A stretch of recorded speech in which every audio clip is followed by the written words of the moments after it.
वासुदेवाय। ॐ नमो भगवते वासुदेवाय।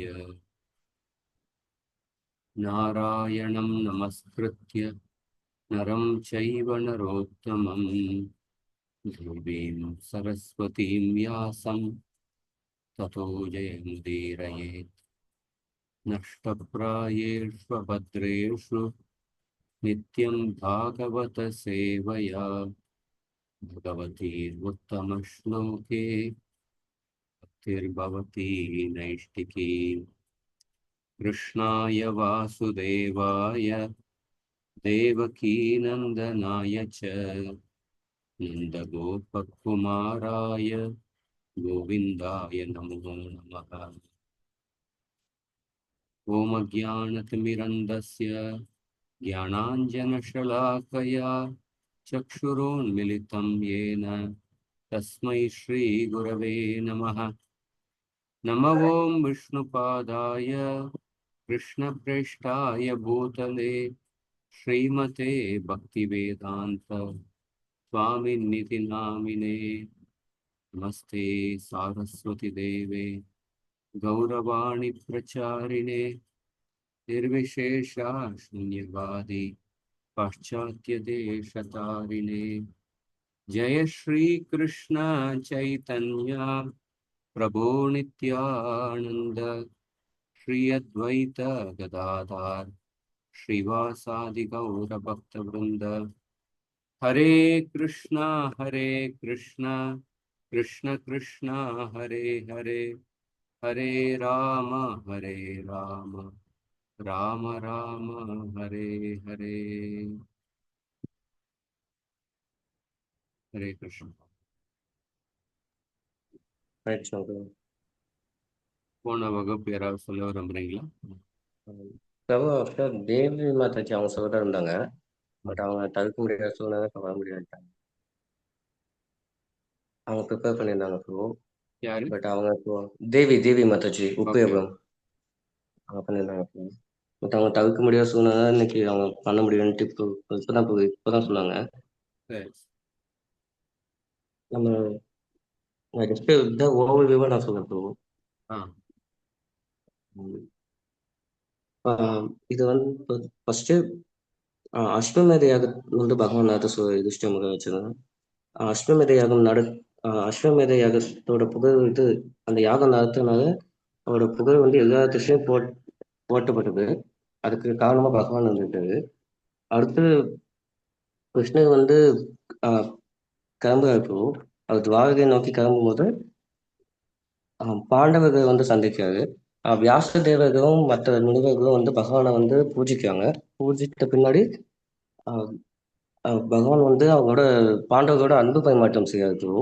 அன்பு பரிமாற்றம் செஞ்சு பகவான் தன்னோட ரதத்தை ஏறி அவர் கிளம்பும்போது உத்தரா வந்து ஆஹ் பகவான் அணுகுறாங்க. அவங்க வந்து பகவான்கிட்ட பிரார்த்தனை பண்றாங்க. ஆஹ்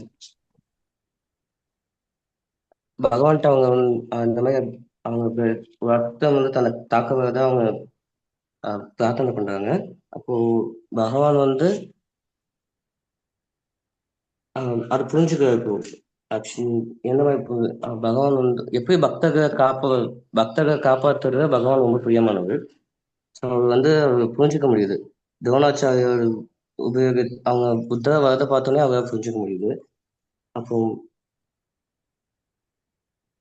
பாண்டவர்கள் வந்து இந்த பிரம்மாஸ்திரம் வந்து தங்களை நோக்கி வரதை பார்த்தோன்னா தங்களோட அஸ்திரத்தை எடுக்காங்க. இப்போ அவங்க அதை தடுக்கிறதுக்காக அஸ்திரத்தை எடுக்கிறாங்க.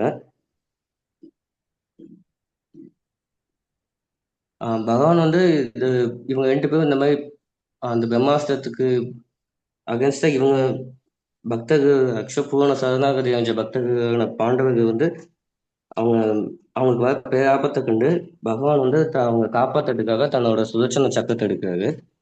ஆஹ் பகவான் அடுத்தது பார்த்தீங்கன்னா அவர் வந்து அந்த சுதர்சன சக்கரத்தை எடுத்தாலும் அது வந்து அந்த இதோட ஆஹ் பிரம்மாஸ்திரத்தோட சக்தி அவர் சேகரிக்க விரும்பாததுனால அது வந்து அதை உத்தரையோட கர்ப்பத்தை போகிறதுக்கு இது பண்ணாரு. உத்தர கர்ப்பத்தை வந்து கர்ப்பத்தை போனாலும் அவர் பகவான் வந்து தன்னோட பக்தர்களை எப்பயும் காப்பாத்துனாங்க. அவரோட சுயசக்தியாக அவர் பரமாத்மாவும் ஒருத்தவங்க கூடவே இருக்காரு. ஆனா அவர் இதயத்துல இருக்காரு. ஆனா அவர் சுயசக்தியாக அந்த கர்ப்பத்தை மூடிடுறாரு.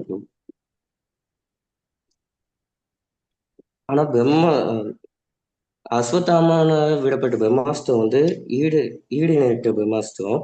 அதை தடுக்கவோ வெல்லவோ முடியாது. ஆனா பகவானோட சக்தியாக தடுக்கப்படுது, முறியடிக்கப்படுது bro. ஆம், இது இதனால என்ன தேவைன்னா பகவான் வந்து தன்னோட சொந்த தெய்வீக சக்தினால எல்லா பொறுப்பையும் காத்து வைக்க முடியுது bro. அது பிரம்மாஸ்திரத்தோட வெப்பத்திலிருந்து காப்பாற்றப்பட்டதுக்கு அப்புறம் குந்தி தேவியும் அவங்களோட 5 மகன்களும் திரௌபதி எல்லாம் சேர்ந்து பகவான்கிட்ட பேச போவாங்க bro.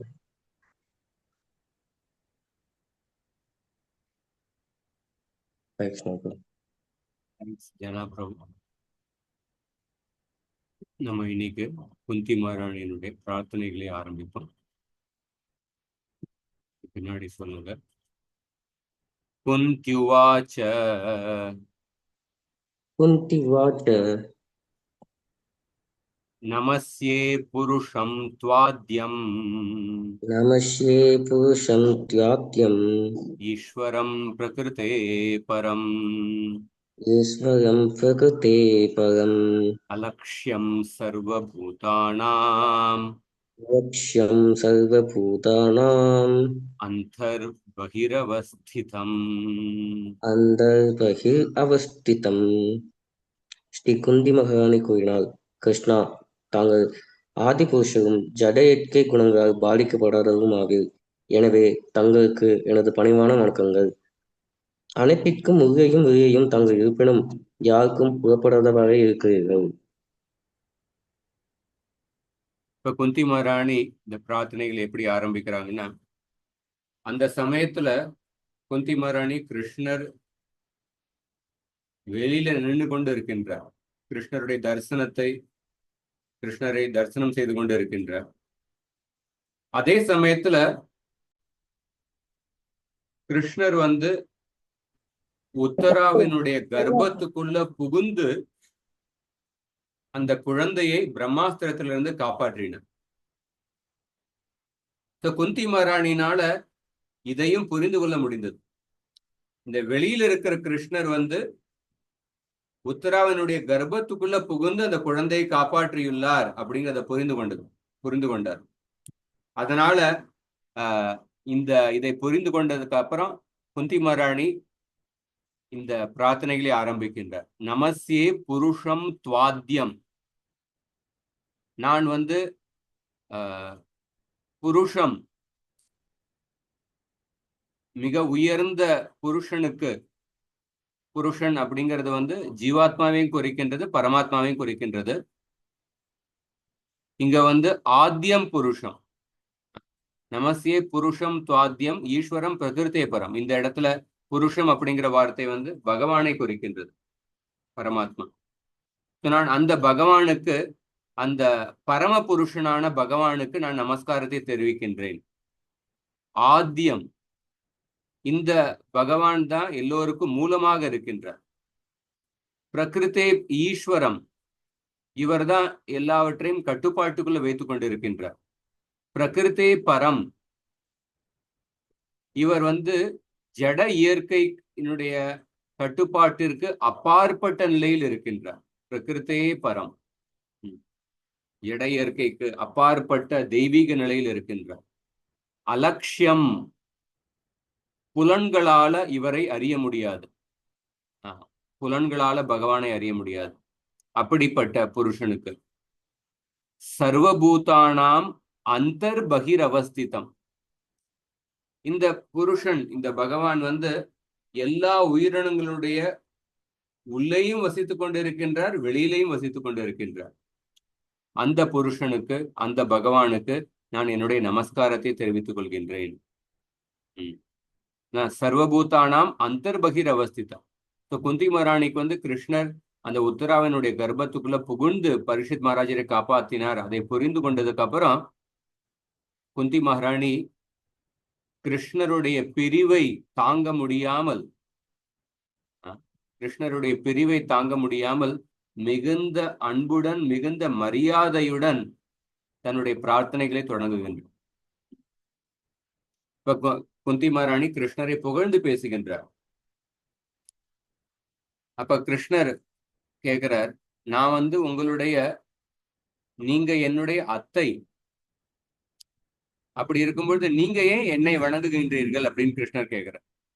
அப்ப குந்தி மகாராணி சொல்றாங்க, அப்படி இல்ல, நீங்க புருஷன், நீங்க தான் உயர்ந்த புருஷர் அப்படின்னு நமசிய புருஷம் அப்படிங்கிற அந்த வார்த்தையை உபயோகப்படுத்த.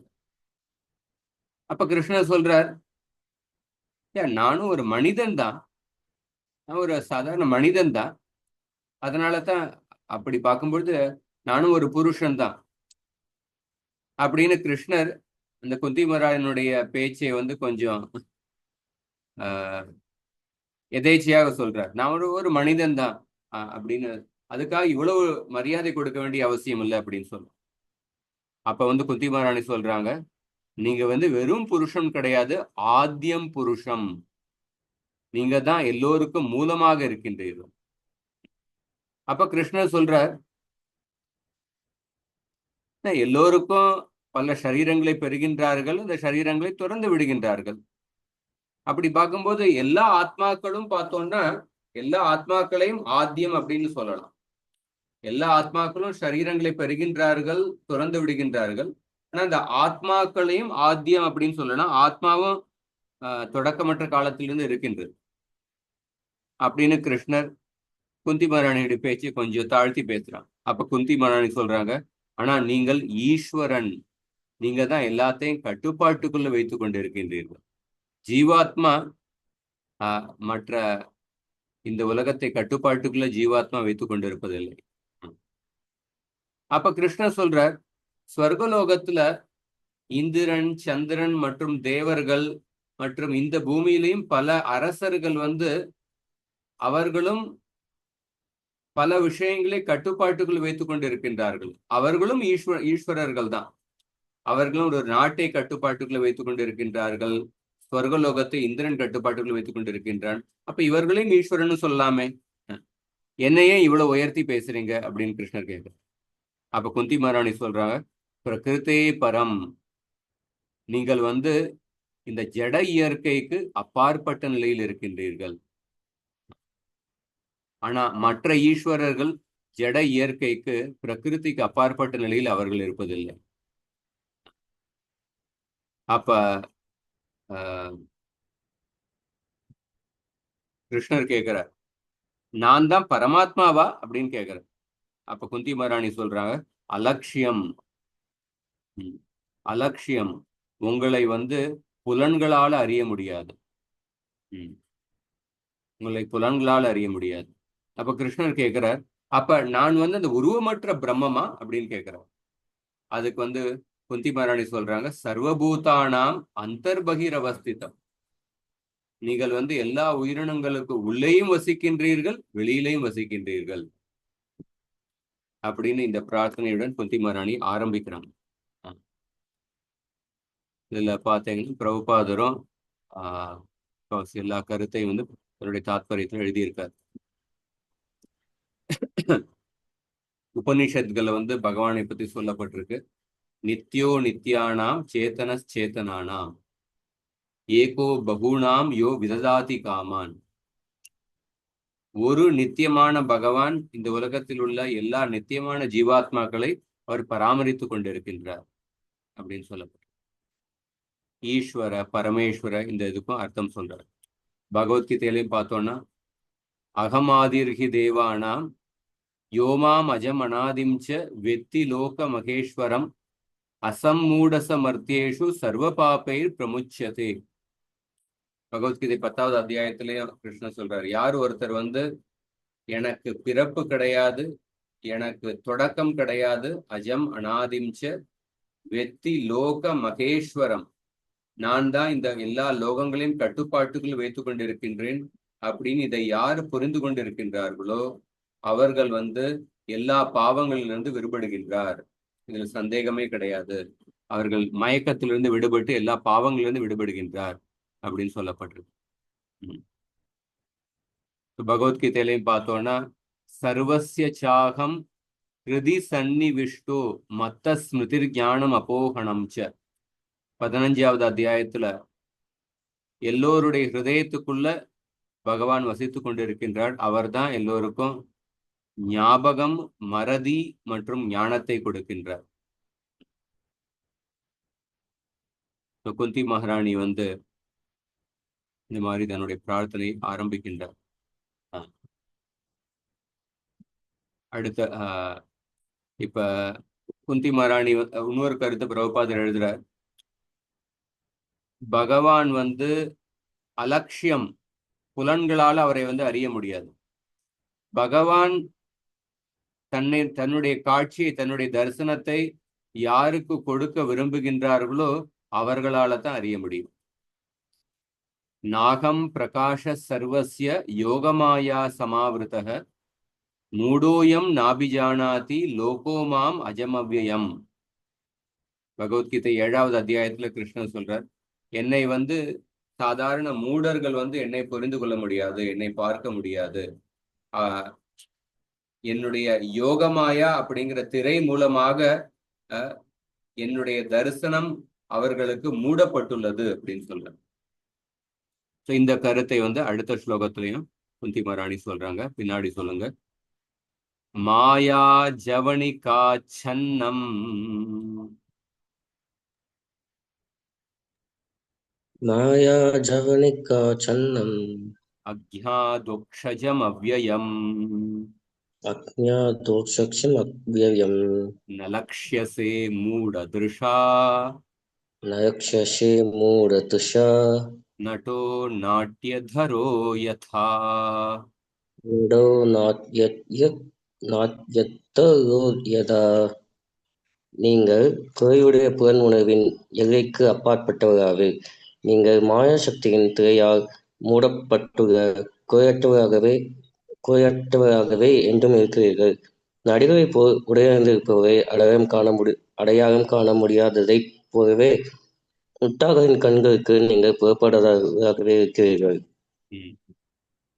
இந்த ஸ்லோகத்துல மாயா ஜவனிகா சன்னம் நலக்ஷ்யசே, நலக்ஷேனா என்னால உங்களை புரிந்து கொள்ள முடிவதில்லை, என்னால உங்களை புரிந்து கொள்ள முடியல. ஏனென்றால் மாயா ஜவனிகா ஆச்சன்னம், நீங்கள் மாயையினுடைய திரையினால நீங்கள் மூடப்பட்டுள்ளீர்கள். அதனால என்னால உங்களை புரிந்து கொள்ள முடியவில்லை. அக்ஞாதோக்ஷஜம் அவ்யயம், அக்ஞாதோக்ஷஜம் அவ்யயம். அதோக்ஷஜம், அதோக்ஷஜம் அப்படின்னு பார்த்தோம்னா, அதோக்ஷஜ அப்படிங்கிற வார்த்தைக்கு என்ன அர்த்தம்னா, யார் வந்து இந்த நம்மளுடைய ஜட புலன்களுக்கு அப்பாற்பட்ட நிலையில் இருக்கின்றார்களோ, ஜட புலன்களால யாரை புரிந்து கொள்ள முடியாதோ அந்த நபர் தான் அதோக்ஷஜன் அப்படின்னு சொல்லப்பட்டுள்ளது. பகவான் வந்து அத அக்ஷஜம், ஜட புலன்களால் அவரை வந்து புரிந்து கொள்ள முடியாது. அவ்யயம், அவ்யயம் அப்படின்னா அவர் ஜட விஷயத்தினால பாதிக்கப்படாத நிலையில் இருக்கின்றார். அவ்யயம். நலக்ஷ்யசே மூடதிருஷா நட்டோ நாட்டியதரோ யதா. எப்படி ஒரு பொம்மலாட்டக்காரன் வந்து அந்த திரைக்கு பின்னாடி இருந்து கொண்டு அந்த பொம்மைகளை வந்து திரைக்கு பின்னாடியோ அல்லது அந்த திரைக்கு மேல இருந்து கொண்டு அந்த பொம்மைகளை வந்து கயிறு மூலமாக, நூல் மூலமாக அந்த பொம்மைகளை வந்து நகர்த்துகின்றான். அந்த பொம்மலாட்டத்தை அந்த யாரு பாக்குறாங்களோ அவங்களுக்கு வந்து தெரியாது, இந்த நபர் தான் திரைக்கு பின்னாடி இருந்து கொண்டு இந்த பொம்மைகளை நகர்த்துகின்றான் அப்படிங்கிறது தெரியாது. என்ன அறியாமையில் இருக்கின்ற நபர்கள் வந்து அவங்க நினைக்கிறாங்க, அவங்க வந்து பொம்மைகள் இப்படி தானாகவே நகர்ந்து பேசுகின்றது அப்படின்னு அவங்க ஆச்சரியப்பட்டு பாக்குறாங்க. ஆனா திரைக்கு பின்னாடி இருக்கிற நபர்கள் வந்து அவர்களுக்கு தெரியாது. அதே மாதிரி எப்படி அறியாமையில் இருக்கிற நபர்கள் வந்து அந்த பிரம்மலாட்டக்காரனை திரைக்கு பின்னாடி இருக்கின்ற நபரை அவங்களால புரிந்து கொள்ள முடியலையோ, அதே மாதிரி ஆஹ் ஒரு அறியாமையில் இருக்கின்ற பந்தப்பட்ட ஜீவாத்மாவினால உங்களை புரிந்து கொள்ள முடியாது அப்படின்னு சொல்லப்பட்டிருக்கு. ம். இங்க விஸ்வநாத் சக்கரவர்த்தி எழுதுறார், நீங்க வந்து உத்தராவினுடைய கர்ப்பத்துக்குள்ள புகுந்து பரீட்சித்தை நீங்கள் காப்பாத்தினீர்கள். அதே சமயத்துல கர்ப்பத்துக்கு வெளியில இருந்து நீங்க என்னுடைய மகன்களான பாண்டவர்களை அஸ்வத்தாமன் எய்திய அந்த பிரம்மாசத்திலிருந்து நீங்க காப்பாத்தினீர்கள். கர்ப்பத்துக்கு உள்ளேயும் காப்பாத்தினீங்க, கர்ப்பத்துக்கு வெளியிலையும் காப்பாத்தினீங்க. அந்த அந்த கண்ணோட்டத்துடன் பேசுறாங்க. ஆனா உங்களை வந்து மாயா ஜவனிக்கா சென்னம், நீங்க வந்து மாயையினுடைய திரையினால நீங்கள் மூடப்பட்டுள்ளீர்கள். எப்படி மாயையினுடைய திரையினால் மூடப்பட்டதுனால பந்தப்பட்ட ஜீவாத்மாக்கள் கிருஷ்ணரை புரிந்து கொள்ள முடியாது. ஆனா கிருஷ்ணர் வந்து எல்லா ஜீவாத்மாக்களுடைய மனசுக்குள்ள என்ன நடந்து கொண்டு இருக்கின்றது அதை அவரால் புரிந்து கொள்ள முடியும். எப்படி சில கார்ல வந்து அந்த சில காரோட கண்ணாடியில வந்து சில கோட்டிங் போட்டிருப்பாங்க, ஒரு வகையான பெயிண்டிங் இது. அதனால காருக்கு வெளியில இருக்கிறவங்க வந்து காருக்குள்ள யார் இருக்கிறாங்க அப்படிங்கறத வந்து அவங்களால தெரிந்து கொள்ள முடியாது. ஆனா காருக்குள்ள இருக்கிறவங்க வந்து காருக்கு வெளியில இருக்கிறவங்களை வந்து அவங்களால பார்க்க முடியும். அந்த மாதிரிதான் பகவானுடைய நிலை. மாயா ஜவனிக்கா சன்னம் அக்ஞாதோக்ஷஜம் அவ்யயம். ஒரு ஒரு முட்டாள்தனமான நபர் தான் நினைக்கிறார் சூரியன் மேகங்களால மறைக்கப்பட்டுள்ளது அப்படின்னு. ஒரு முட்டாள்தனமான நபர் வந்து நினைக்கின்றார்.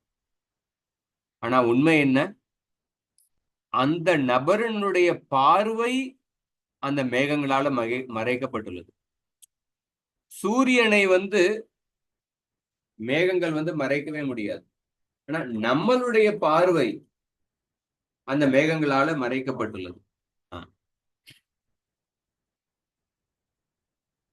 அதோக்ஷஜம் அப்படின்னு பார்த்தோம்னா அக்ஷஜம் ஞானம். அக்ஷஜம் ஞானம் அப்படின்னா புலன்களால பெறுகின்ற ஞானம். பிரத்யக்ஷ பிரமாணம் அப்படின்னு சொல்றோம். புலன்களால பெறுகின்ற ஞானம் தான் அக்ஷஜம் ஞானம்.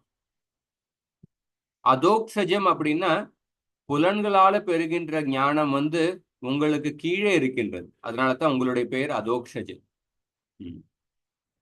ஏன்னா என்னுடைய ஞானம் வந்து நான் நான் என்னுடைய புலன்களால தான் பெறுகின்றேன். ஆனால் நீங்கள் அதோக்ஷஜராக இருக்கின்றீர்கள். அதனால என்னால உங்களுடைய உயர்ந்த நிலையை என்னால புரிந்து கொள்ள முடியாது அப்படின்னு குந்தி மகாராணி, நான் வந்து ஒரு முட்டாள், ஏன்னா நான் வந்து புலன்களால பெறுகின்ற ஞானத்தை மட்டும்தான் பெற்றுள்ளேன், நீங்கள் அதோக்ஷஜன் அப்படின்னு கிருஷ்ணரை புகழ்ந்து பேசுறான். அதுக்கப்புறம் குந்தி மகாராணி சொல்றாங்க, ஆனா என்னை போன்ற தாழ்ந்த மனிதர்களால உங்களை புரிந்து கொள்ள முடியலனாலும் உங்களுக்கு எந்த நஷ்டம் கிடையாது. எங்களை போன்ற தாழ்ந்த மனிதர்களால உங்களை புரிந்து கொள்ள முடியலனாலும் உங்களுக்கு எந்த நஷ்டம் கிடையாது. ஏன்னா நீங்க வந்து அவ்யயம், நீங்க வந்து எந்த விஷயத்தினாலும் பாதிக்கப்படாத நிலையில் இருக்கின்றீர்கள். இந்த உலகத்துல பாக்குறோம், பல சாதாரண நபர்களுக்கு வந்து அங்க ரொம்ப புகழ்பெற்ற நபர்களாக இருக்கிறாங்க. யூடியூப்ல பல பேருக்கு 1 லட்சம் 10 லட்சம் இந்த மாதிரி ஃபாலோவர்ஸ் இருக்காங்க. அந்த சப்போஸ் அவங்க வாழ்க்கையில் ஏதாவது ஒரு சம்பவம் நடந்திருக்கு, அதனால அவங்களுடைய பேர் கெட்டு போச்சுன்னா உடனே அவங்களுடைய ஃபாலோவர்ஸும் அவங்கள விட்டுட்டு போயிடுறாங்க. பல பேர் இந்த சேனல் வந்து சப்ஸ்கிரைப் பண்றதை அன்சப்ஸ்கிரைப் பண்ணிட்டு போயிடுறாங்க. அப்ப அந்த சமயத்துல அந்த நபர்கள் பாதிக்கப்படுறாங்க. ஓ, எனக்கு இவ்வளவு லட்சம் பேர் ஃபாலோவர்ஸ் இருந்தாங்க, இப்ப இவ்வளவு பேர் விட்டுட்டு போயிட்டாங்களே அப்படின்னு பாதிக்கப்படுறாங்க. கிருஷ்ணருக்கு வந்து பல பேர் வந்து பெரும்பாலான நபர்கள் தேவர்களை வழிபடுறாங்க அல்லது பௌதிக வாழ்க்கையிலே மூழ்கி இருக்கிறாங்க. பெரும்பாலான நபர்கள் கிருஷ்ணரை வழிபடலைன்னாலும் கிருஷ்ணர் வந்து அதனால பாதிக்கப்படுவதில்லை. அவ்வியம், ஏன்னா அவர் வந்து அப்படிப்பட்ட தெய்வீக நிலையில இருக்கின்றார். அப்ப வந்து கிருஷ்ணர் குந்தி கிட்ட கேட்கிறாங்க, ஆனா நீங்க வந்து என்னை வந்து உங்களுடைய கண் முன்னாடி நேரடியாக பார்த்து என்னை வந்து புகழ்ந்து பேசுகின்றீர்களே, என்னை பத்தி நீங்க சொல்றீங்க இந்த ஜட இயற்கைக்கு அப்பாற்பட்ட நிலையில் இருக்கின்றீர்கள் அப்படின்னு என்னை பத்தி நீங்கள் வந்து புகழ்ந்து பேசுகின்றீர்களே, அப்படி இருக்கும் பொழுது ஏன் வந்து நீங்க உங்களையே அறியாமையில் உள்ளவர் அப்படின்னு நீங்க ஏன் உங்களே தாழ்த்தி பேசிக் கொண்டிருக்கின்றீர்கள் அப்படின்னு கிருஷ்ணர் கேட்கிறார்.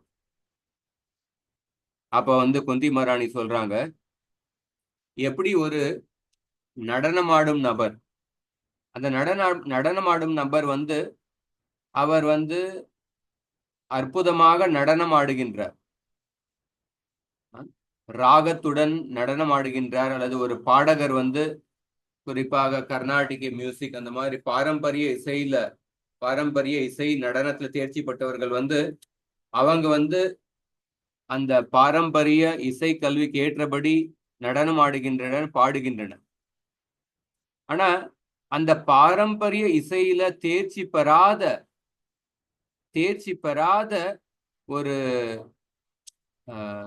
தேர்ச்சி பெறாத நபர் அந்த கலை நிகழ்ச்சியை பார்த்து கொண்டிருக்கும் பொழுது அவர்களால அந்த பாரம்பரிய இசை நடனத்தை வந்து அவ்வளவு ருசித்து பார்க்க முடியாது.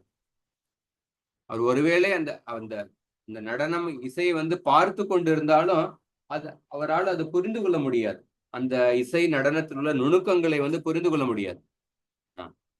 அதே மாதிரி குந்தி மகாராணி சொல்றாங்க, நடோ நாட்டிய தரோயதா, நான் வந்து உங்களை என்னுடைய கண்ணால பார்த்து கொண்டிருந்தாலும் உண்மையில என்னால உங்களுடைய உண்மையான உயர்ந்த நிலையை வந்து என்னால புரிந்து கொள்ள முடிவதில்லை அப்படின்னு சொல்றாங்க. ஏன்னா நான் வந்து ஒரு அறியாமையில் இருக்கின்றவர்கள். நீங்க வந்து என்னுடைய மகன்களான பாண்டவர்களை நீங்கள் ரட்சித்தாலும் நீங்க ரட்சித்துள்ளீர்கள். ஆனா அதே சமயத்துல நீங்கள் வந்து எல்லோருடைய ஆத்மாக்களுக்குள்ள இருக்கின்ற பரமாத்மா, எல்லோருடைய ஆத்மாவுக்கு பக்கத்துல நித்தியமாக இருக்கின்ற பரமாத்மா நீங்கள் தான். அதே நீங்க நீங்க வந்து அந்த அஸ்வத்தாமாவினால ஏவின பிரம்மாஸ்திரத்தை வந்து நீங்கள் வந்து அந்த பிரம்மாஸ்திரத்தை தடுத்து நிறுத்தி என்னுடைய பாண்டவர்களை காப்பாற்றியுள்ளீர்கள்.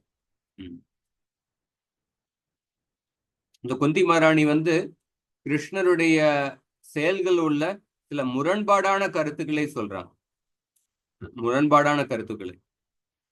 இன்னொரு கருத்து என்ன சொல்றாங்கன்னா, நீங்க வந்து ஆயுதங்களை ஏந்த மாட்டீர்கள் அப்படின்னு நீங்க வந்து ஒரு சபதம் எடுத்தீர்கள். ஆனா அப்படி இருந்தாலும் இங்க என்னுடைய கண் முன்னாடி நீங்க ஆயுதம் ஏந்தி பாண்டவர்களை காப்பாற்றியுள்ளீர்கள்.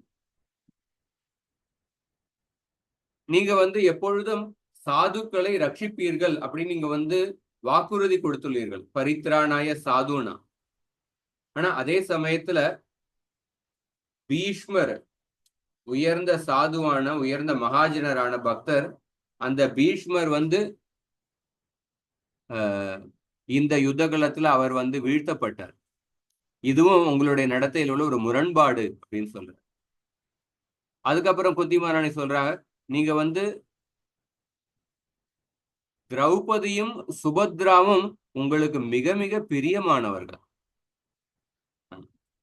அப்படி இருந்தாலும் திரௌபதியினுடைய மகன்கள் கொல்லப்பட்டனர், அவர்களை நீங்கள் காப்பாற்றவில்லை. சுபத்ராவினுடைய மகனான அபிமன்யுவை நீங்கள் காப்பாற்றவில்லை. இந்த மாதிரி உங்களுடைய லீலைகளை பார்த்தோம்னா பலவிதமான முரண்பாடான கருத்துக்கள் இருக்கு. அதனாலதான் நடோ நாட்டிய தரோயதா, எப்படி ஒருத்தர் இசை நடன கல்வியில தேர்ச்சி பெறாத நபர் வந்து அந்த பாரம்பரிய இசை நடனத்தை பார்க்கும் பொழுது அந்த நபரால ருசித்து பார்க்க முடியாதோ, அதே மாதிரி நான் வந்து அறியாமையில் இருக்கிறதுனால உங்களுடைய லீலைகள் உள்ள இப்படிப்பட்ட முரண்பாடான விஷயங்களை என்னால புரிந்து கொள்ள முடியவில்லை அப்படின்னு குந்தி மகாராணி பணிவுடன் பேசுறாங்க. நட்டோ நாட்டிய தரோயதா. பாகவதத்திலையும் பல இடத்துல இந்த பகவானுடைய லீலைகள்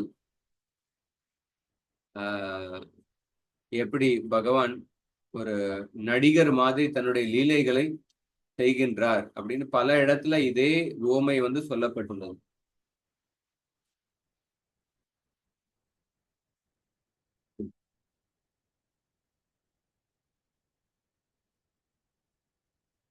இங்க பாத்தீங்கன்னா பிரபுபாதரோட தாத்பரியத்துல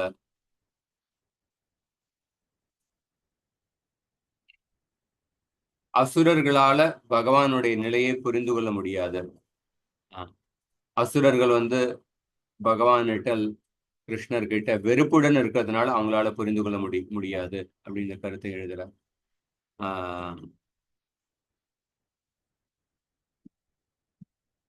பாகவதத்துல கிருஷ்ணனுடைய லீலைகளை பார்க்கும் பொழுது பலவிதமான அற்புதமான அட்டகாசமான காரியங்களை செய்துள்ளார். ஒரு குழந்தையா இருக்கும் பொழுதே ஒரு மலையை தூக்கி இருந்தார். அப்படிப்பட்ட அமானுஷ்யமான அற்புதமான காரியங்களை சாதாரண மனிதனால செய்ய முடியாத அப்படிப்பட்ட காரியங்களை செய்துள்ளார். அந்த அந்த லீலைகள் எல்லாம் சாஸ்திரங்கள்ல சொல்லப்பட்டுள்ளது.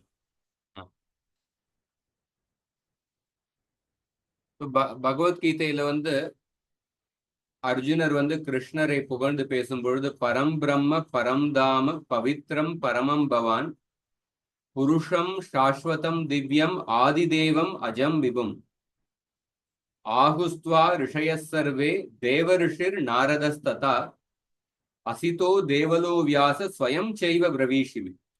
10வது அத்தியாயத்தில் இந்த ஸ்லோகம் வருது. நீங்க 13, 12, 13 அந்த ஸ்லோகத்துல பகவான் கிருஷ்ணரை புகழ்ந்து பேசுறார்.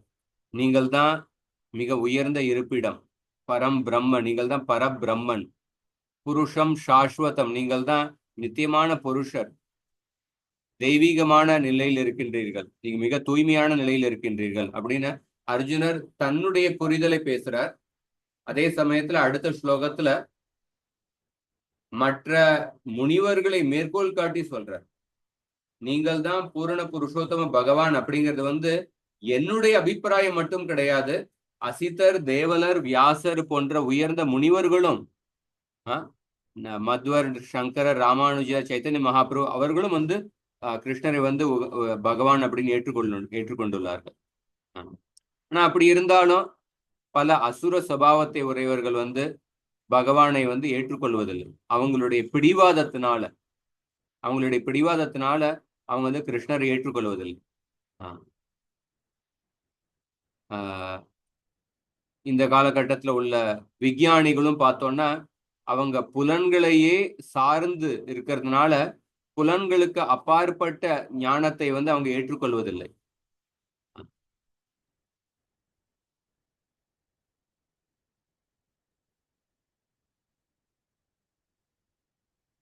அப்படிப்பட்ட அதனாலதான் பகவான் ஒரு சாதாரண ஆரம்ப நிலையில் உள்ள பக்தர்களுக்கும் அவர்களுக்கு கருணை காண்பிப்பதற்காக பகவான் அர்ச்ச விக்கிரக ரூபத்துல அவதாரம் எடுக்கின்றார்.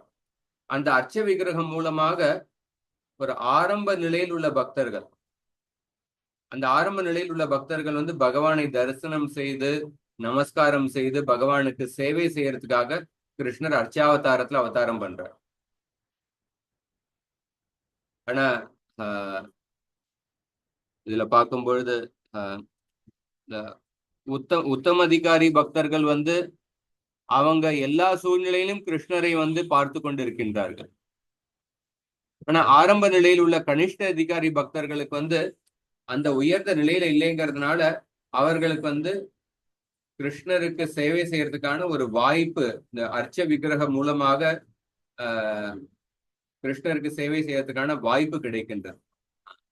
இந்த கருத்துக்களையும் பிரபுபாதர் எழுதுறார். அடுத்த ஸ்லோகம். ததா பரமஹம்சானாம்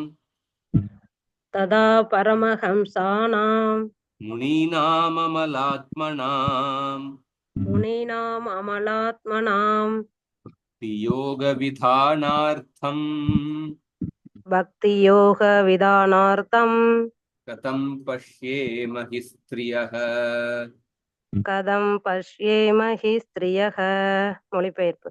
ஜடத்தையும் ஆன்மீகத்தையும் பகுத்தறிந்ததால் தூய்மை பெற்று முன்னேறியுள்ள ஆன்மீகிகள் மற்றும் மனக்கற்பனையாளர்கள் ஆகியோரின் இதயங்களில் பக்தி தொண்டை பற்றிய தெய்வீக விஞ்ஞானத்தை விருத்தி செய்வதற்காக தாங்களே வந்து அவதரிக்கிறீர்கள்.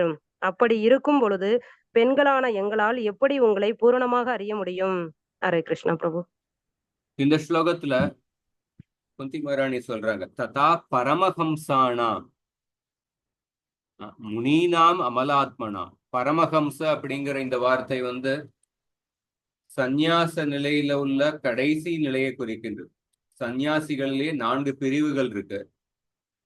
குட்டீச்சக, பகூதக, பரிவ்ராஜகாச்சாரிய மற்றும் பரமஹம்ச. குட்டீச்சக அப்படின்னா ஒருத்தர் சந்நியாசம் எடுத்துள்ள அவர் வந்து ஒரு அந்த ஊருக்கு வெளியில ஒரு குடிசையில வாழ்ந்து கொண்டு இருப்பார். ஆனா அவருக்கு சாப்பாடு வந்து அவருடைய பூர்வ ஆசிரமத்தில் உள்ள வீடுல இருந்து சாப்பாடு போகும். அப்படின்னு அந்த பூர்வ ஆசிரமத்தில் உள்ள வீட்டை கொஞ்சம் சார்ந்து இருக்கார், ஆனா ஊருக்கு வெளியில இருப்பார். அது குட்டீச்சக, முதல் நிலையில் உள்ள சன்னியாசி. அதுக்கப்புறம் இரண்டாவது அதுக்கு அடுத்த உயர்ந்த நிலை வந்து பகூதக. இந்த நபர் வந்து தன்னுடைய பூர்வ ஆசிரமத்தில் உள்ள வீட்டிலிருந்து எந்த வசதியையும் ஏற்றுக்கொள்ள மாட்டார். அவர் வந்து வெவ்வேறு வீட்டுல கொஞ்சம் பிச்சை எடுத்து அதன் மூலமாக சாப்பிட்டு தன்னுடைய அதன் மூலமாக அவரும் தன்னை பராமரித்துக் கொள்வார். அதற்கப்புறம் பரிபிராஜகாச்சாரிய அடுத்த நிலை. அதுல வந்து இந்த நபர் வந்து குறிப்பாக ஊராக பிரயாணம் செய்து பகவானை பத்தி மற்றவங்களுக்கு பிரச்சாரம் செய்வாங்க. அது பரிபிராஜகாச்சாரி. அதையும் விட உயர்ந்த நிலை என்னன்னா பரமஹம்ச. யார் ஒருத்தர் வந்து வாழ்க்கை முழுவதும் பல வருடங்கள் பிரச்சாரம் செஞ்சதுக்கு அப்புறம் அந்த பிரச்சாரத்திலிருந்து ஓய்வெடுத்து ஒரே இடத்துல வசித்து கொண்டு பகவானுடைய லீலைகள்ல, பகவானுடைய நாம சங்கீர்த்தனத்துல அதுல மூழ்கி அந்த பஜனையில ஈடுபடுவார்கள். அதுதான் பரமஹம்சம். குந்தி மகாராணி சொல்றாங்க, நீங்கள் வந்து ததா பரமஹம்சானா முனீனாம் அமலாத்மனா. அமலாத்மனாம் அப்படின்னா மிக தூய்மையான மனதை உடைய முனிவர்களாகிய பரமஹம்ச முனிவர்களுக்காக, தூய்மையான மனதை உடைய பரமஹம்ச முனிவர்களுக்கு கருணை காண்பிப்பதற்காக நீங்கள் அவதாரம் செய்கின்றீர்கள். அல்லது நீங்கள் வந்து தூய்மையான மனதை உடைய பரமஹம்ச முனிவர்களால நீங்கள் வந்து வணங்கப்படுகின்றீர்கள். அப்படிப்பட்ட நீங்கள் வந்து பக்தியோக விதானார்த்தம் இந்த உலகத்துல பக்தியை பரப்புவதற்காக அவதாரம் செய்கின்றீர்கள். அல்லது தூய்மையான மனதை உடைய பரமஹம்ச முனிவர்கள் தங்களுடைய பக்தி மூலமாக உங்களை வழிபடுகின்றார்கள். அப்படி இருக்கும் பொழுது என்னை போன்ற ஒரு சாதாரண பெண்ணால வந்து எப்படி உங்களை புரிந்து கொள்ள முடியும்? என்னை போன்ற சாதாரண பெண்ணால வந்து எப்படி உங்களை தரிசனம் செய்ய முடியும்? உங்களை எப்படி அடைய முடியும்? கதம் பஷ்யேம ஹி ஸ்திரியஹ அப்படின்னு குந்தி மகாராணி சொல்றாங்க. நான் வந்து ஒரு சாதாரண பெண்ணாக இருக்கின்றேன், ஆனா நீங்க வந்து பரமஹம்ச அமலாத்மனாம் பரமஹம்சானாம் முனீனாம், அப்படிப்பட்ட உயர்ந்த நிலையில் உள்ள பரமஹம்ச முனிவர்கள், தூய மனதை உடைய பரமஹம்ச முனிவர்களால நீங்கள் வந்து வணங்கப்படுகின்றீர்கள். அமலாத்மனாம் அப்படின்னா இந்த சத்வகுணம், ரஜோகுணம், தமோகுணம் இந்த 3 குணங்களுடைய ஆதிக்கத்திலிருந்து விடுபட்ட களங்கமற்ற நிலையில் இருப்பவர்கள், அதுதான் அமலாத்மனா. இந்த 3 குணங்களிலிருந்து விடுபட்டவர்கள், முக்தி அடைந்தவர்கள். இங்க பார்க்கும் பொழுது பாகவதத்துல பார்த்தோன்னா 10வது ஸ்கந்தத்துல 60வது அத்தியாயத்துல கிருஷ்ணர் வந்து ருக்மிணியை வந்து ஒரு தடவை கொஞ்சம் கேலி பண்றார். நீங்க வந்து என்னை வந்து தவறாக நீங்கள் வந்து கணவனாக தேர்ந்தெடுத்துள்ளீர்கள். என்னை விட பல உயர்ந்த மனிதர்கள் இருந்திருக்கிறாங்க.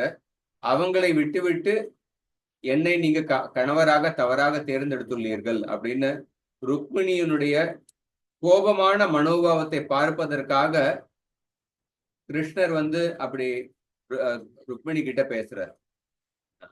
ருக்மிணி எப்பொழுதும் அடக்கத்துடன் கிருஷ்ணருக்கு வந்து பணிவுடன் சேவை செய்து கொண்டு இருப்பார்கள். சத்யபாமா வந்து பல தடவை வந்து கிருஷ்ணர்கிட்டே கோவப்படுவாங்க. ஆனா ருக்மிணி எப்பொழுதும் பணிவுடன் அடக்கத்துடன் சேவை செய்து கொண்டு இருப்பார்கள். கிருஷ்ணர் வந்து அந்த ருக்மிணியினுடைய கொஞ்சம் கோபத்தை வந்து பார்க்க விரும்பினார். அதனால ருக்மிணி கிட்ட கொஞ்சம் கேலி செய்தார். நீங்க வந்து என்னை வந்து தவறாக தேர்ந்தெடுத்துள்ளீர்கள் அப்படின்னு பல காரணத்தை சொல்றார். அதுல வந்து கிருஷ்ணர் சொல்றார், என்னை வந்து இந்த பிச்சைக்காரங்க தான் என்னை வழிபடுறாங்க. பிச்சைக்காரங்க தான் என்னை வழிபடுறாங்க. என்னை வழிபடுறவங்க எல்லோருமே அவங்க வந்து ரொம்ப பிச்சைக்காரங்களாக ரொம்ப ஏழையாக இருக்கிறாங்க அப்படின்னு கிருஷ்ணர் சொல்றார் ஒரு இதுல. அப்ப கிருஷ்ணருடைய பேச்சை கேட்டுட்டு முதல்ல ருக்மிணி தேவி வந்து மயங்கி விழுந்துடுறாங்க. இப்போ கிருஷ்ணர் வந்து என்னை விட்டு போறாங்களா அப்படின்னு நினைச்சு முதல்ல மயங்கி விழுந்துடுறாங்க. அதுக்கப்புறம் கிருஷ்ணர் ருக்மிணியை வந்து தண்ணி தெளிச்சு எழுப்புறாரு. அப்புறம் ருக்மிணி எழுந்ததுக்கு அப்புறம் கிருஷ்ணர் என்னென்ன காரணங்கள்லாம் சொன்னாங்களோ, கிருஷ்ணர் வந்து ருக்மிணி கிட்ட எப்படி பல காரணங்களை சொன்னார். இந்த நீங்க எடுத்த முடிவு தவறானது அப்படிங்கிறதுக்கு வந்து பல காரணங்களை சொன்னார். அந்த ஒவ்வொரு காரணத்துக்கும் ருக்மிணி வந்து பதிலடி கொடுக்கிறாங்க, பிரதிவாதம் எடுத்து வைக்கிறாங்க. நான் எப்படி உங்களை கணவனாக தேர்ந்தெடுத்தது எப்படி சரியானது அப்படின்னு அதை வந்து நிரூபிக்கிறாங்க. அதுல வந்து ஒரு ஸ்லோகத்துல ருக்மிணி சொல்றாங்க, துவம் ஞஸ்த தண்ட முனிபிர் கதிதானுபாவ ஆத்மாத்மதஷ்ச ஜகதாம் இதி மே விருதோசி ஹித்வா பயத் ப்ருவபுதீரித கால வேக துவஸ்தாஷிஷோப்ஜ பவனாகபதீன் குதோன்யே. கிருஷ்ணர் ஒரு காரணம் என்ன சொன்னார், என்னை வந்து இந்த பிச்சைக்கார சாதுக்கள் அவங்க தான் என்னை வழிபடுறாங்க அப்படின்னு, என்னை வழிபடுறவங்க எல்லாம் பிச்சைக்காரங்களா இருக்காங்க, ஏழையா இருக்காங்க அப்படின்னு கிருஷ்ணர் சொன்னார். இந்த காரணத்துக்கு வந்து ருக்மிணி தேவி என்ன சொல்றாங்கன்னா, துவம் ஞஸ்த தண்ட முனிபிர் கதிதானுபாவ, உங்களை வழிபடுகின்ற அந்த நபர்கள் வந்து ஒரு சாதாரண பிச்சைக்காரர்கள் கிடையாது. அவர்கள் வந்து பரமஹம்ச சந்நியாசிகள். அப்படிப்பட்ட பரமஹம்ச சந்நியாசிகள் உங்களுடைய பெருமைகளை போற்றுகின்றனர். கதிதானுபாவ ஆத்மாத்மதாஷ்ச ஜகதாம் இதிமே விருதோசி. அப்படிப்பட்ட பரமஹம்ச சந்நியாசிகளால நீங்கள் வந்து போற்றப்படுகின்றீர்கள். அவர்கள் வந்து சாதாரண பிச்சைக்காரர்கள் கிடையாது. நீங்கள் வந்து ஆத்மாத்மதாஷ்ச, நீங்க வந்து உங்களுடைய பக்தர்களுக்கு உங்களையே கொடுத்து விடுகின்றீர்கள். உங்களுடைய பக்தர்களுக்கு ஒப்படைத்து விடுகின்றீர்கள். அப்படிப்பட்ட உயர்ந்த மனப்பான்மை உடையவர்கள் நீங்கள். இதையெல்லாம் புரிந்து கொண்டதுக்கு அப்புறம்தான் நீங்கள் எப்படி உயர்ந்த பரமஹம்ச சாதுக்களால நீங்கள் வழிபடப்படுகின்றீர்கள் அப்படின்னு அதை புரிந்து கொண்டு, நீங்கள் வந்து உங்களுடைய பக்தர்களுக்கு உங்களையே நீங்கள் வந்து கொடுத்து விடுகின்றீர்கள். ஆத்மாத்மத, இதை புரிந்து கொண்டதுக்கு அப்புறம் தான் நான் வந்து உங்களை என்னுடைய கணவனாக தேர்ந்தெடுத்தேன். அதுலயும் பிரம்மா, சிவபெருமான், இந்திரன் மற்றும் பல தேவர்கள், பல அரசர்கள், இவர்கள் எல்லோரும் காலத்தினுடைய பிடியில் இருக்கின்றார்கள். இவர்களுடைய சாதனைகள் எல்லாம் காலத்தினால அழிக்கப்படுகின்றது. அதை புரிந்து கொண்டு பிரம்மா, சிவன், இந்திரன் மற்றும் மற்ற எல்லா தேவர்கள் அவர்களை நிராகரித்து விட்டு நான் உங்களை என்னுடைய கணவனாக தேர்ந்தெடுத்துள்ளேன் அப்படின்னு ருக்மிணி தேவி பதில் சொல்றாங்க. இந்த ஸ்லோகத்தினுடைய தாத்பரியத்திலையும் பிரபுபாதர் இதே குந்தி மகாராணியினுடைய இந்த பிரார்த்தனை மேற்கோள் காட்டி சொல்ற, ததா பரமஹம்சானாம் முனீனாம் அமலாத்மனா. கிருஷ்ணர் மிக உயர்ந்த பரமஹம்சர்களால வழிபடப்படுகின்றார். குந்தி மகாராணி சொல்றார், இதை புரிந்து கொண்டதுக்கு அப்புறம்தான் நான் உங்களை கணவனாக தேர்ந்தெடுத்துள்ளேன். ஏன் மற்றவங்களை தேர்ந்தெடுத்துல?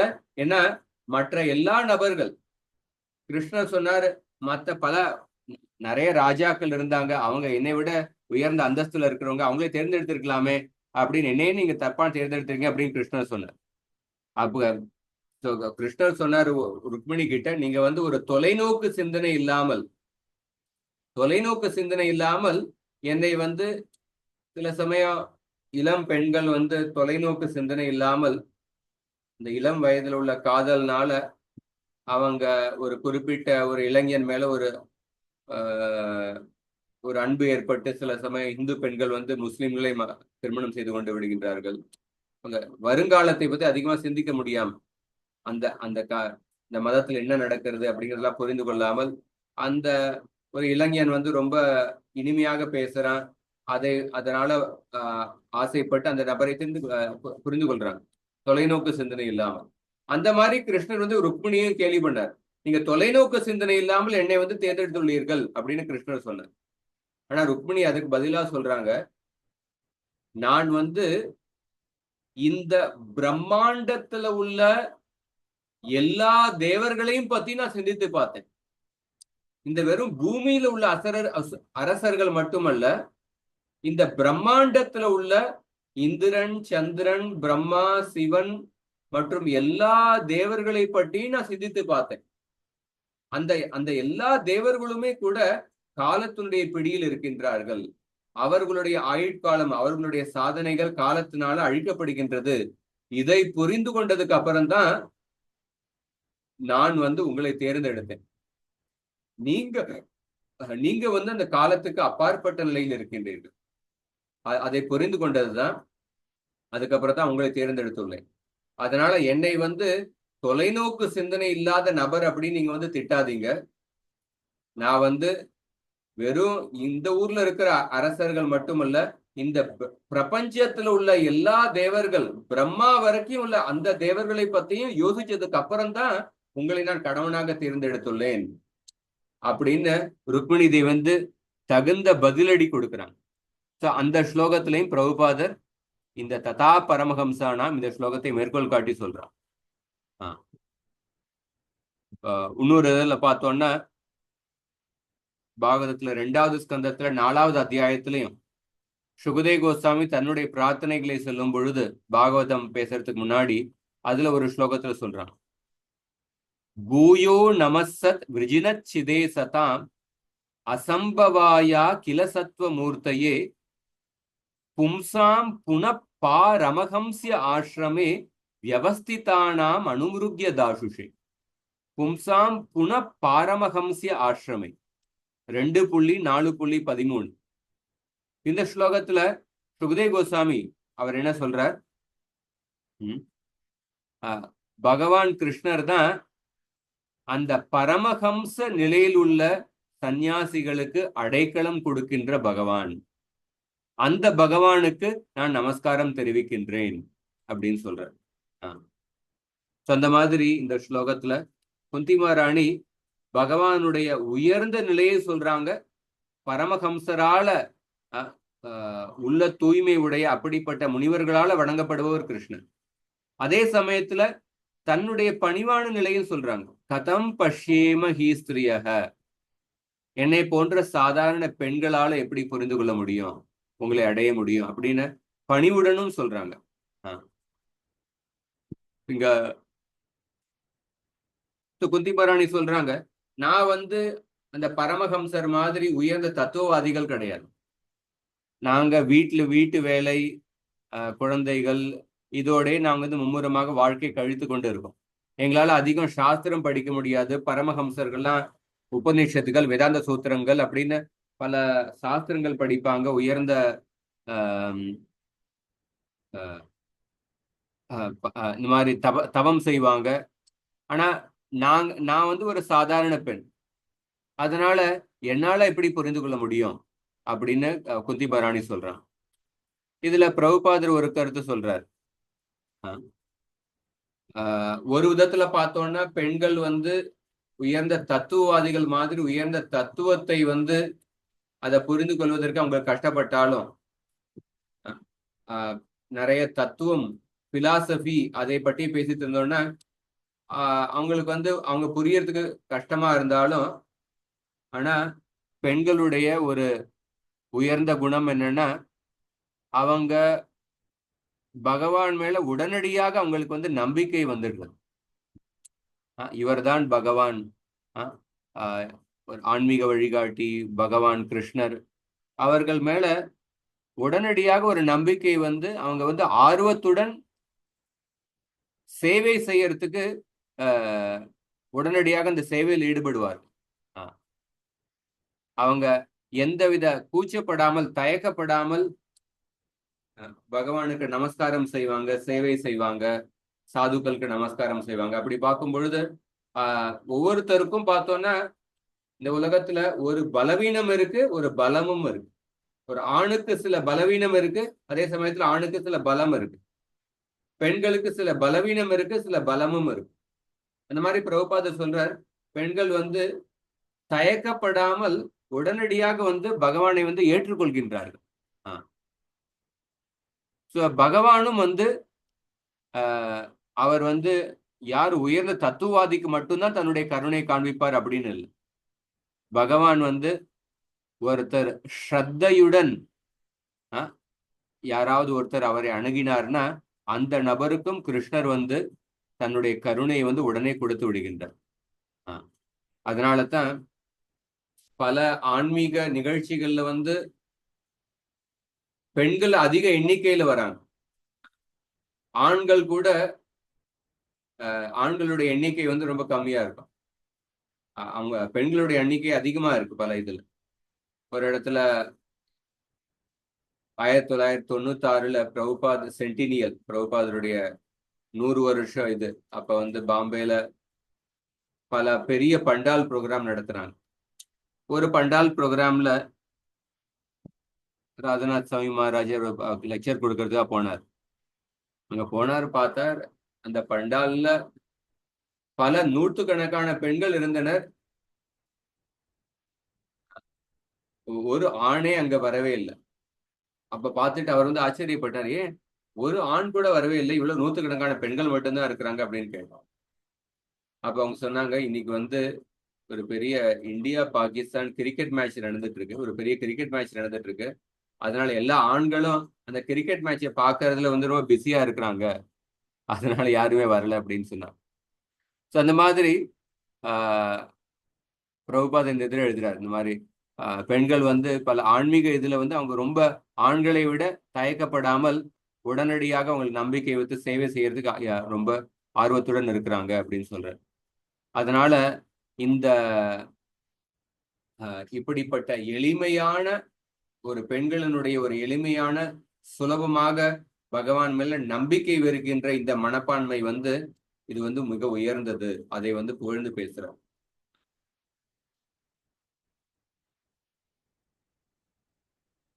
இந்த மாதிரி இன்னைக்கு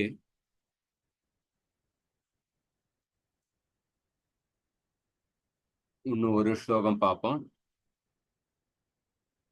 கிருஷ்ணாய வாசுதேவாய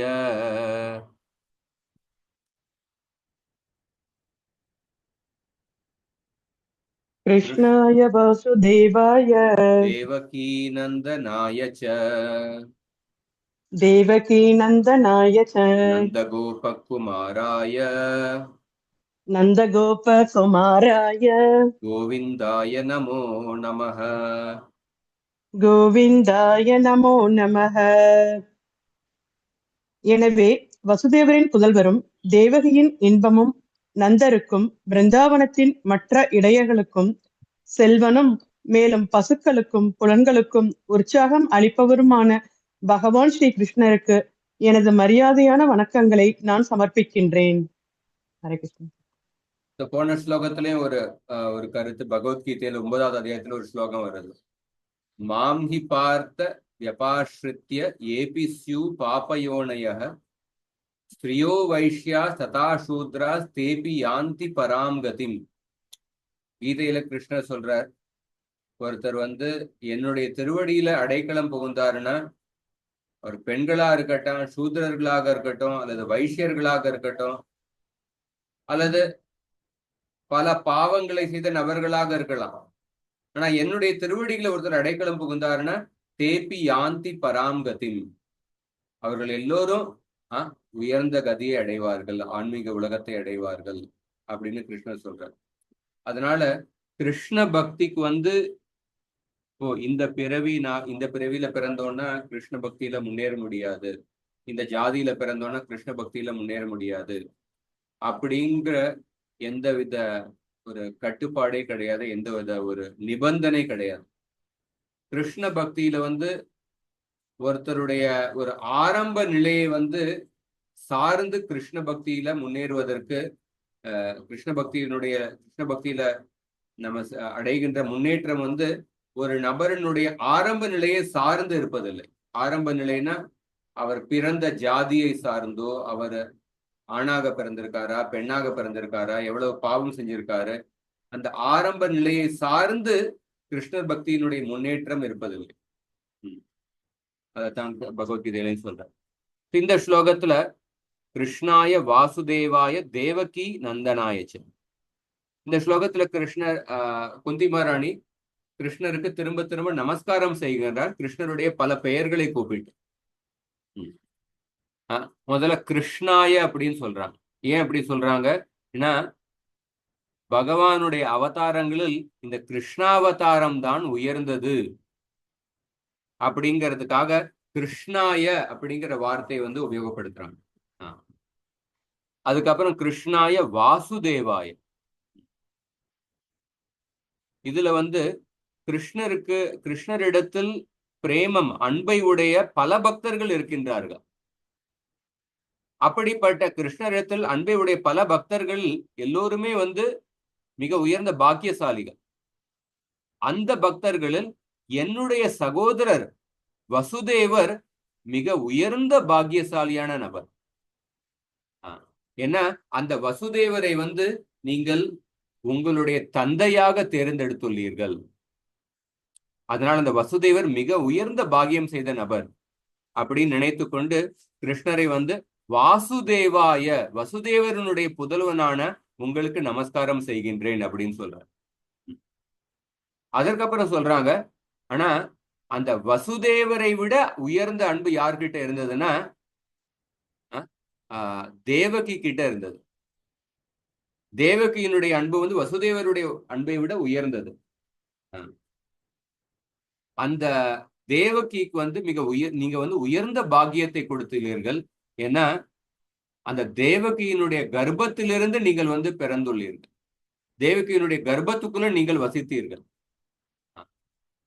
அப்படின்னு தேவகியினுடைய பாக்கியத்தை நினைத்து தேவகியினுடைய மைந்தனாகிய உங்களுக்கு நமஸ்காரம் செய்கின்றேன், தேவகி நந்தனாயச்ச அப்படின்னு சொல்றாங்க.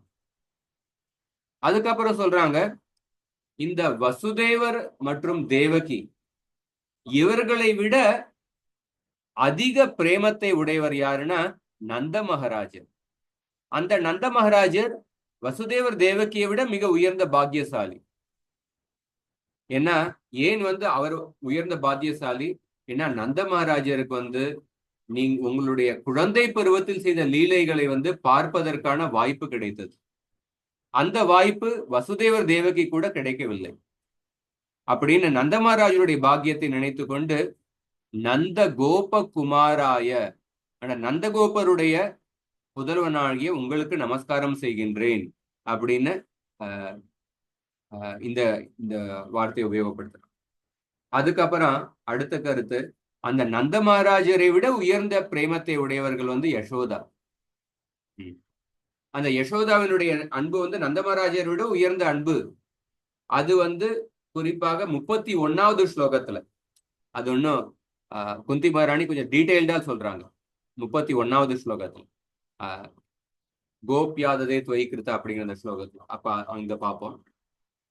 நந்தகோப குமாராய அப்படின்னு, அதுக்கப்புறம் நந்தமராஜரோட உயர்ந்த பிரேமத்தை உடையவர்கள் யசோதா. அதுக்கப்புறம் நந்தகோப குமாராய கோவிந்தாய நமோ நம. அதுக்கப்புறம் கோவிந்தாய அப்படிங்கிற வார்த்தையை உபயோகப்படுத்துறாங்க. இதுல இருந்து என்ன சொல்றாங்கன்னா, கிருஷ்ணர் வந்து தன்னுடைய கைஷோர பருவத்துல, கௌமார பருவம் வந்து குழந்தை பருவம், கௌமாரத்துக்கு அப்புறம் யௌவனம், அதுக்கப்புறம் கைஷோரம். கைஷோர பருவத்துல அந்த இளைஞராக இருக்கும் பொழுது கிருஷ்ணர் வந்து கிருஷ்ணர் செய்த லீலைகள் வந்து கௌமார லீலைகளை விட உயர்ந்தது. அந்த கைஷோர லீலையில வந்து கிருஷ்ணர் வந்து இன்னும் அதிக மாதுரியத்தை வெளிப்படுத்தினார். அதை தெரிவிப்பதற்காகத்தான் குந்தி மகாராணி கோவிந்தாய அப்படிங்கிற வார்த்தையை உபயோகப்படுத்தியுள்ளார். ஏன்னா கோவிந்த அப்படிங்கிற இந்த பெயர் வந்து கிருஷ்ணருக்கு எப்ப சூட்டப்பட்டது அப்படின்னு பார்த்தோம்னா, அந்த கைஷோர வயதினுடைய ஆரம்பத்துல கிருஷ்ணருக்கு இந்த பெயர் சூட்டப்பட்டது. அந்த கோவர்தன லீலையில வந்து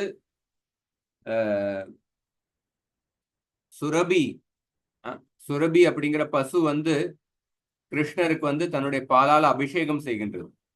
அப்ப வந்து இந்திரன் மற்றும் எல்லா தேவர்களும் கிருஷ்ணருக்கு வந்து கோவிந்த அப்படிங்கிற பெயர் சூட்டுகின்றார். சோ அந்த பெயர் வந்து கிருஷ்ணருக்கு வந்து, அப்போ இது கிருஷ்ணருடைய நித்தியமான பெயர். கிருஷ்ணாவதாரத்துல அந்த இடத்துல கிருஷ்ணருக்கு இந்த பெயர் சூட்டப்பட்டது, அந்த கைஷோர லீலையினுடைய ஆரம்பத்துல. கோவிந்த அப்படின்னா என்ன அர்த்தம்? கோவிந்த அப்படின்னா யார் வந்து எல்லோருடைய புலன்களை வந்து கவர்ந்து, எல்லோருடைய புலன்களை கவர்ந்து தன்னுடைய பிடியில் வைத்துக் கொண்டிருக்கின்றார், அவர்தான் கோவிந்த அப்படின்னு அர்த்தம். சோ அந்த கைஷோர லீலையில வந்து கிருஷ்ணர் தன்னுடைய லீலைகள் மூலமாக எல்லோருடைய புலன்களையும் கவர்ந்து தன்னுடைய பிடியில் கொண்டு வந்து விடுகின்றார். அந்த அந்த கைஷோர லீலையில கிருஷ்ணர் மிக இன்னும் அதிகமான இனிமையான லீலைகளை வந்து வெளிப்படுத்தினார். அந்த கைஷோர லீலையை அனுபவித்த பக்தர்கள், அவர்களுடைய பெயர் இந்த ஸ்லோகத்துல சொல்லப்படவில்லை. ஆனா அந்த அவர்கள் தான் மிக மிக உயர்ந்த பாக்கியம் செய்தவர்கள். அந்த பக்தர்களுடைய அன்பு வந்து மிக உயர்ந்த அன்பாக இருக்கிறதுனால அவர்களுடைய பெயரை வந்து நேரடியாக சொல்லப்படவில்லை. அந்த நபர்கள் யாருன்னா கோபியர்கள். கோபியர்கள் தான் கிருஷ்ணருடைய கைஷோர லீலையை வந்து அதுல பங்கேற்று அதுல உள்ள உயர்ந்த சுவையை வந்து அனுபவித்தார்கள். சோ அந்த கோபியர்கள் வந்து யசோதாவை விட மிக உயர்ந்த பாக்கியம் செய்தவர்கள். அந்த கோபியர்களுடைய அன்பு வந்து யசோதாவினுடைய அன்பை விட உயர்ந்தது. அதை தெரிவிப்புக்காகத்தான் கோவிந்தாய அப்படிங்கிற இந்த வார்த்தையை உபயோகப்படுத்தியுள்ளார். அப்படின்னு இந்த ஸ்லோகத்துல குந்தி மகாராணி கிருஷ்ணருடைய பல பெயர்களை உபயோகப்படுத்தி நமஸ்காரம் செய்கின்றார். இதுல வந்து பிரபுபாதர் ஒரு கருத்தை எழுதுறார். பகவான் வந்து பார்த்தோம்னா பகவானுடைய ஒரு குணம் வந்து சௌலபியம். அவர் வந்து சாதாரண மனிதனாலும் சுலபமாக அணுகப்படக்கூடிய நபர். அதான் சௌலபியம், அவருடைய எளிமை. பகவானுக்கு 2 குணம் இருக்கு, பரத்வம் மற்றும் சௌலபியம். பரத்வம்ங்கிறது அவருடைய மேன்மையை குறிக்கின்றது, சௌலபியம்ங்கிறது வந்து அவருடைய எளிமையை குறிக்கின்றது. பகவான் ராமராக அவதாரம் செஞ்ச பொழுது அதுலேயும் தன்னுடைய பரத்வம் மற்றும் சௌலபியத்தை வெளிப்படுத்தினார். ராமராக இருந்த பொழுது கூட தன்னுடைய வானரர்களுடன் அவர் வந்து நட்பை ஏற்படுத்தி கொண்டார். அந்த மாதிரி தன்னுடைய எளிமையை வெளிப்படுத்தினார். ஆனா கிருஷ்ணாவதாரத்துல இன்னும் அதிகமான எளிமையை வெளிப்படுத்தினார். ஏன்னா கிருஷ்ணாவதாரத்துல கிருஷ்ணர் வந்து பசுக்களை மேய்த்து கொண்டு பசுக்கள் பின்னாடி போறார். ராமாவதாரத்துல ராமர் வந்து ஒரு இளவரசராக இருந்ததுனால, ராஜாவாக இருந்ததுனால, அவர் வந்து அந்த ராஜாவினுடைய ஸ்தானத்துல இருந்ததுனால இந்த அளவுக்கு எளிமையை அவரால் வெளிப்படுத்த முடியவில்லை. ஆனா கிருஷ்ணாவதாரத்துல கிருஷ்ணர் வந்து ராமரை விட அதிகமான எளிமையை வெளிப்படுத்தினார். அப்படி ஏன்னா பசுக்களை மேய்த்து கொண்டு கண்ணுக்குட்டியை மேய்த்து கொண்டு அந்த கண்ணுக்குட்டி பசுக்களுக்கு மத்தியில் அவர் வந்து வாழ்ந்திருந்தார். சாதாரண இடையர் சிறுவர்களோடு அவர் வந்து விளையாடி கொண்டிருந்தார். இந்த மாதிரி அவ்வளவு எளிமையை வெளிப்படுத்தினார். அதனால இந்த கருத்தையும் பிரபுபாதர் எழுதுறார். ஸோ பிரபுபாதர் எப்படி கிருஷ்ணருடைய குழந்தை பருவ லீலைகள் வந்து எப்படி உயர்ந்த லீலைகள், அதை பத்தியும் பிரபுபாதர் எழுதுறார். சைத்தன்ய மகாபிரபு வந்து இந்த பிருந்தாவனத்தில் உள்ள பக்தர்கள் தான் கிருஷ்ணருடைய உயர்ந்த பக்தர்கள். அதுலயும் சைத்தன்ய மகாபிரபு சொன்னார், பிருந்தாவனத்தில் உள்ள பக்தர்களே கோபியர்கள் வந்து கிருஷ்ணருடைய உயர்ந்த பக்தர்கள்.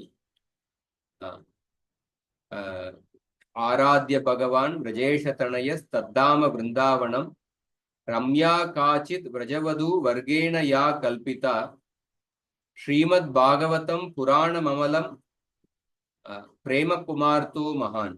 சைத்தன்ய மகாபுருடைய 5 போதனைகள், அதுல ஒரு முதல் போதனை என்ன, அந்த நந்த மகாராஜனுடைய புதல்வனான கிருஷ்ணர் தான் நம்மளால வணங்கப்பட வேண்டிய பகவான்.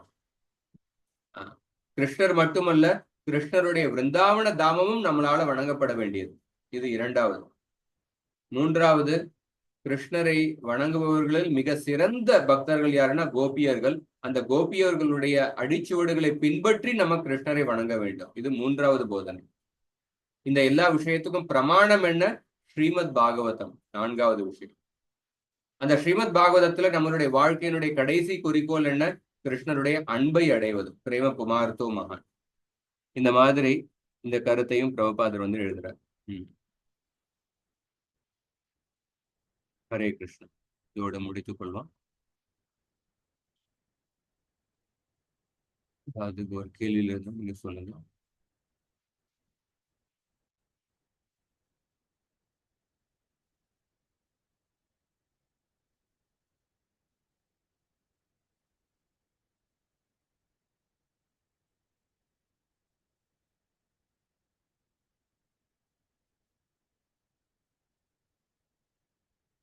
ஹரே கிருஷ்ணன். இதோட முடிச்சுக்கோம். ग्रंथराज श्रीमद् भागवतम की जय, श्रील प्रभुपाद की जय, गौर भक्त वृंद की जय.